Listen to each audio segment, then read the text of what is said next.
نعمته ونصلي على رسوله الكريم اما بعد فاعوذ باللہ من الشیطان الرجیم بسم اللہ الرحمن الرحیم۔ السلام علیکم پاکستان۔ ناظرین، آج ہم ایک نئے ٹاپک کے ساتھ آپ کی خدمت میں حاضر ہوئے ہیں، اور یہ دو ٹاپک ایسے ٹاپک ہیں کہ جو بہت امپورٹنٹ ہے ہمارے ملک کے لیے۔ ایک ٹاپک تو ایسا ہے جو کہ ہمارے ملک کے لیے ہر وقت ہر لمحے اس کی ضرورت ہے، اور دوسرا ٹاپک جو ہے وہ ایک آج کل کے حساب سے جو الیکشن ہونے والے ہیں ان کے حساب سے تھوڑی سی کچھ بات چیت کرنی ہے اپنی عوام کے ساتھ۔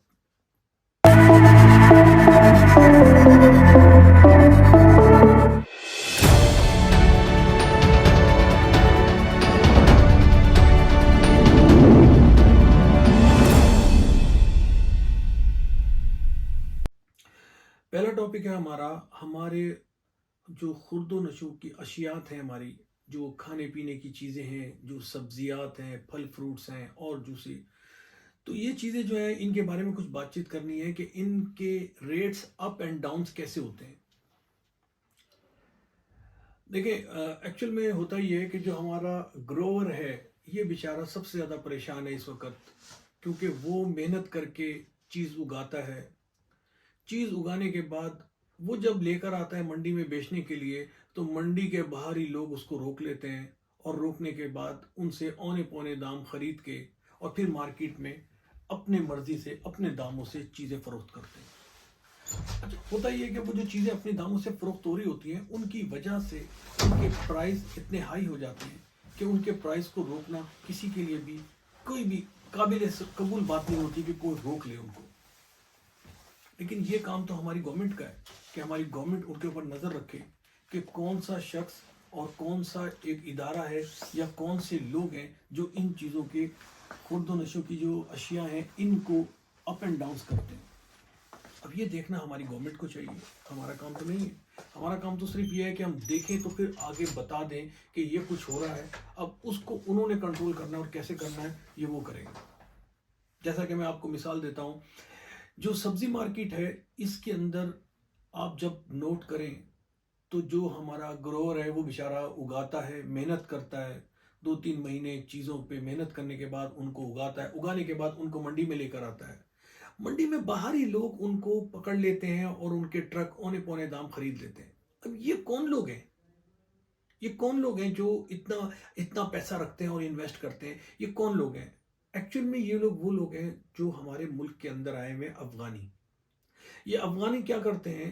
یہ باہر ان کے پاس پیسہ بہت ہے، ان کے پاس پیسے کی کوئی کمی نہیں ہے، ان کے پاس کالا دھن بہت ہے، ان کے پاس ہر قسم کی چیز خریدنے کے لیے پیسہ ہے، لیکن ان کے اوپر چیک اینڈ بیلنس ہماری گورنمنٹ کر نہیں رہی۔ کیوں نہیں کر رہی؟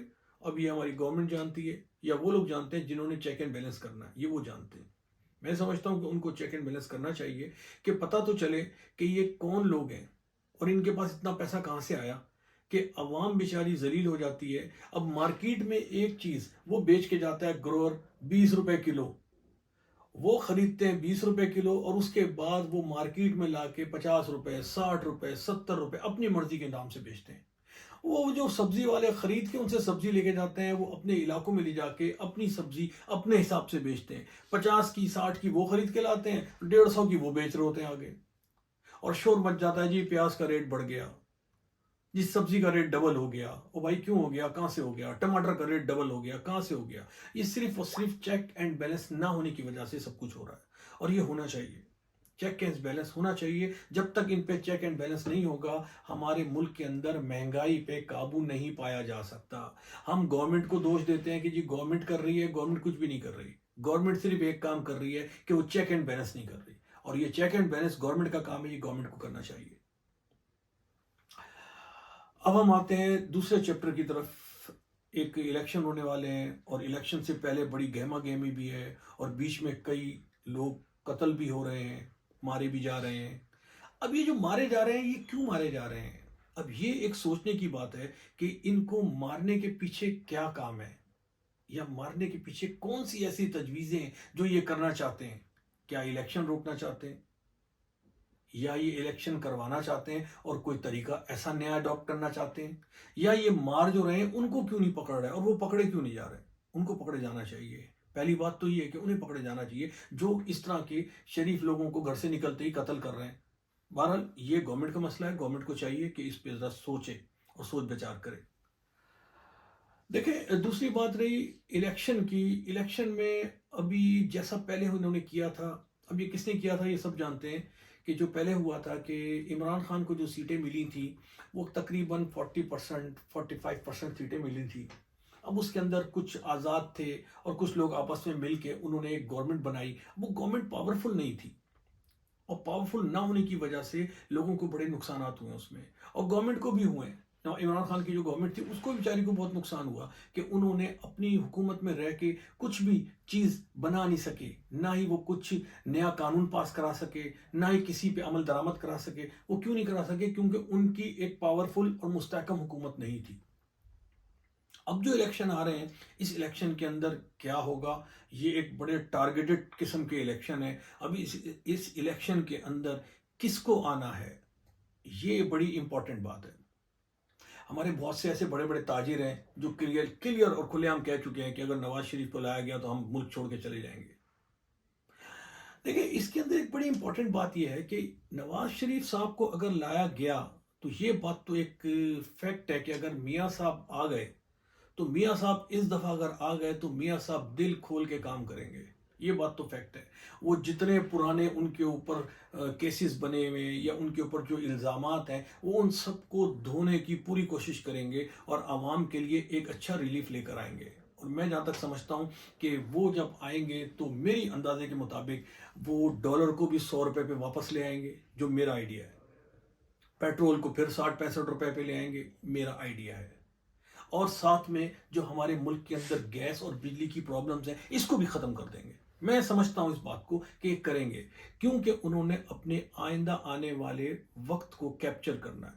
اور وہ آئندہ آنے والے وقت کو کیپچر کیسے کریں گے؟ اسی طریقے سے کر سکتے ہیں کہ میں آ کے اپنے حساب سے سیٹنگ بناؤں. لیکن اس میں ایک بڑی امپورٹنٹ بات ہے. وہ امپورٹنٹ بات یہ ہے کہ ان کو سیٹیں کتنی ملیں گی. یہ ابھی بھی میرا آئیڈیا یہ کہ جیسے عمران خان صاحب کو 40-45% سیٹیں ملی تھی ان کو بھی ایسی ہی ملیں گی. اور ان کو عوام کو جو آزاد امیدوار کھڑے ہو رہے ہیں یا جو ہو چکے ہیں ان سب کو ملا کے یہ اپنی حکومت بنائیں گے اور پھر یہ کچھ کر سکیں گے. ادروائز یہ نہیں کر سکیں گے. لیکن اس میں بھی ان کے اندر اتنی طاقت نہیں ہوگی کہ یہ کوئی نیا قانون پاس کر سکے. نیا قانون اب کوئی بھی پاس نہیں کر سکے گا، جو میرا ایک آئیڈیا ہے. باقی ہم عمران خان صاحب کی بات کریں تو خان صاحب نے کچھ غلطیاں کی پہلے، کیونکہ وہ ان کی ایک یہ بات ہے کہ وہ کھلاڑی تھے، وہ سیاستدان نہیں تھے. اس کی وجہ سے وہ تھوڑا سا انہوں نے ڈپلومیٹک طریقے سے کوشش کی چلانے کی لیکن نہیں چل سکے. بہرحال میں سمجھتا ہوں کہ اگر ایمانداری سے الیکشن کرا دیا جائے اور ہو جائے تو خان صاحب کو جیتنے سے کوئی نہیں روک سکتا. کیونکہ اب خان صاحب جو ہیں وہ لوگوں کی امید ہیں اور خان صاحب لوگوں کے دماغوں میں بس چکے ہیں. اب خان صاحب کو ان کے دماغوں سے نکالنا کوئی آسان کام نہیں ہے. اور میں سمجھتا ہوں کہ خان صاحب جو ہے نا اب ایک وقت کی آواز بن چکے ہیں. کتنے ہی کیس ہم ان پہ بنا لیں، ہم ان کو کسی بھی طریقے سے اندر رکھیں یا ان کو اندر سے باہر نکالیں، باہر تو خیر اب وہ بیچارے کیا نکلیں گے، لیکن ان کے ساتھ جو ہو رہا ہے وہ میں خیال گورنمنٹ بہتر سمجھتی ہے کہ ان کے ساتھ کیا ہو رہا ہے کیا نہیں ہو رہا. لیکن میں یہ سمجھتا ہوں کہ اب ان کو بھی خان صاحب کے ساتھ بھی ایسا برا سلوک نہیں کرنا چاہیے جو سلوک ہو رہا ہے. میں یہ سمجھتا ہوں. باقی چونکہ یہ ایک گورنمنٹ کی باتیں ہیں اور میرا ان سے کوئی تعلق نہیں ہے کہ میں گورنمنٹ کو کہوں کہ جی ان کے ساتھ رعایت بریں یا ان کے ساتھ رعایت برتیں. لیکن گورنمنٹ کو چاہیے کہ ہر چیز کو دیکھ کے چلے، کسی کے اوپر بھی پرسنل ہو کے کیس نہ بنائے. پرسنل ہو کے کیس بنانے میں ایک انصاف نہیں ملتا، اور انصاف جب نہیں ملے گا تو آپ کے ملک کا بڑا برا حشر آئے گا. جیوری کو مضبوط ہونا چاہیے اور وہی مضبوط ہوگی تو آپ کا ملک مستحکم ہوگا، نہیں تو نہیں ہوگا. کیونکہ آپ کے ملک میں، ہمارے ملک میں جب تک ہمارے کو انصاف نہیں ملے گا، ہماری عوام کو انصاف نہیں ملے گا، ہم پریشانی میں ہی رہیں گے. میں یہ سمجھتا ہوں. باقی الیکشن کی بات ہے تو الیکشن کے لیے میں عوام سے کہنا چاہتا ہوں کہ عوام الیکشن میں لڑائی جھگڑے سے باز آئے، فضول باتوں سے باز آئے اور پروٹیسٹ کرنا چھوڑے. الیکشن میں جو یہ چاہتے ہیں یہ خاموشی سے اپنا حق اس پہ استعمال کریں. یہ لڑائی جھگڑے سے کچھ بھی نہیں ہوتا، نہ کوئی جیت سکتا ہے نہ ہی کوئی جتا سکتا ہے. بیسٹ وے یہ ہے کہ خاموش رہ کے، مستحکم رہ کے اور جیسے ایک 5 انگلیاں ہوتی ہیں نا، تو یہ جب تک ان کو بند کرو تو ایک مٹھی بن جاتی ہے. تو یہ جو مٹھی ہوتی ہے نا، یہ اگر بند رہتی ہے تو بہت پاورفل ہوتی ہے. یہ کھل کے الگ الگ ہو جائے تو بکھر جاتی ہے. تو اسی لیے میں سمجھتا ہوں کہ ہم لوگوں کو سب کو اور عوام کو ایک مستحکم رہ کے کام کرنا ہے، اور عوام کو چاہیے یہ کہ ووٹ اس کو دے جو ان کا من پسند آدمی ہو، اور وہ جو کام کرے. جس نے کام نہیں کرنا، میں سمجھتا ہوں وہ نالائق آدمی، اس کو دوبارہ آنا ہی نہیں چاہیے. اور اس کو اگر لائی بھی ہماری عوام لائی، تو میں سمجھتا ہوں عوام سے بے وقوف اور بیکار انسان دوبارہ کوئی نہیں ہے. تو میں سمجھتا ہوں کہ ہمارے کو چاہیے کہ ہم اپنے لیے پہلے اپنے گریبان میں جھانکیں کہ ہم کیا ہیں. یہ بہت امپورٹنٹ چیز ہے. اس کے لیے ہمیں ہر وقت تیار رہنا ہے. الیکشن آ رہے ہیں، گہما گہمی چل رہی ہے. اب اس گہما گہمی میں ہمیں اپنا خیال بھی رکھنا ہے، اور ساتھ میں الیکشن کی باتوں کو، الیکشن کی کوریج کو، الیکشن کے سٹالز کو، الیکشن کے جو امیدوار کھڑے ہوئے ان کو سب کو دیکھتے ہوئے، ان سب باتوں کو مد نظر رکھتے ہوئے، جو پہلے ہو چکا ہے اور جو ہو بھی چکا ہے اور ہونے والا بھی ہے، اس سب کو مد نظر رکھتے ہوئے ہمیں ایک دوسرے کو دیکھ کے آگے بڑھنا ہے.